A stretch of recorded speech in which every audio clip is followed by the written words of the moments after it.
dal leen ak jàmm seen ànd ak seen YouTube TAS info xabaar yi ngoon gi dañ koy doore ak fekkante moo di ca prison bu camp pénal di bi nekk fële ca Liberté 6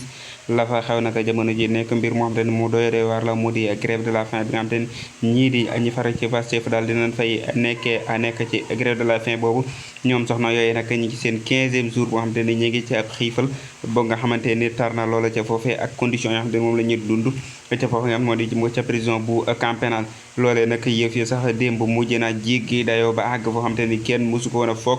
mu di dem ba ci am ñoo xam te ni daal dina leen tey évacuer mu di kii di Mame Mariam Ba ak yoo xam te ne moo di kii di Adji Ndaw ñooñu ñëpp nag daal dina leen évacuer ngir ay agression la ni moom lañ fa daal di subir ca fi nga xam ne moo di ca prison bu camp pénal loolee nag ba léegi nii mooy wéy ci seen grève de la faim bi nga xam te ni ñoom ñooñu nee nañ dul ko dakkal alamik ki nga xam te ne nag moo di kële si di seen njiit di kii di Ousmane Sonko moom nag daal dina leen feelu ci li nga xam te moo di grève de la faim boobu nga xam te ni ñoom ñii di soxna yi nekk fële ca Pastef nekk foofee ca prison bu camp pénal ñoo ko daal di wan door waaye daal la ca am jamono ji fi mu ne ni ñaar ci ñoom lañ daal di évacuer ca fi nga xam te moo di ca l'hôpital ngir ñu saytu lu jëm ci seen wàllum wér-gu-yaram